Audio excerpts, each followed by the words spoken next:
কোনোদিন একটা মানুষকে আমি সরি ছাড়া তর্ক করি নাই ভাইজান। তা আমার এই 8 বছরের মাসুম একটা বাচ্চা, কি অপরাধ? আমি এই কলজাটা ছাড়া আমি থাকবো কেমনি? আমার এই বাচ্চাটা আমি ঘরে ঢোকার আগে ফ্রিজের মধ্যে আমার জন্য শরবত বানায় রাখে। আমার বড় মেয়ে না, আমার ছোট মেয়ে 8 বছরের মেয়ে। বাবা শরীরের ছবি এখানে লাগায় রাখছে, বাবা তুমি আমাকে নিয়ে যাবা। আমি বলছি, আল্লাহ বাবা তুমি আল্লাহর কাছে যাও, আমার তো নেওয়ার দিয়ে যাওয়ার ক্ষমতা নাই। আমার মেয়ে আল্লাহর কাছে চলে গেছে, আমার মেয়ে আল্লাহর কাছে চলে গেছে। আমার মাসুমের বাচ্চাটা কি অপরাধ করছে নির্মম ভাবে আমার বাচ্চাটা হত্যা করলো? কি আমার ক্ষতি, কি আমার অন্যায়, কি আমার দোষ? আমি একটু জানতে চাই আপনাদের কাছে।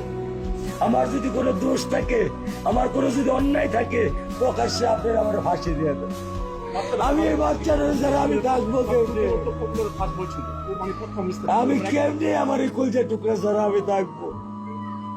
আমার পক্ষে সম্ভব না। দিনে ও 50 থেকে 100টা কল দেয় আমার।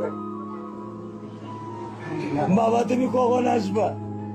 বাবা তুমি কখন আসবা? বাবা তুমি কখন আসবা? 8টা বছর আমি আমার বুকের এই ঘরে ঘুম পাড়াইছি। আমি আজকে আমি কার সাথে ঘুম আসবো? আমি কি দিয়ে মনে সান্ত্বনা দিব? আমার অপরাধ কি?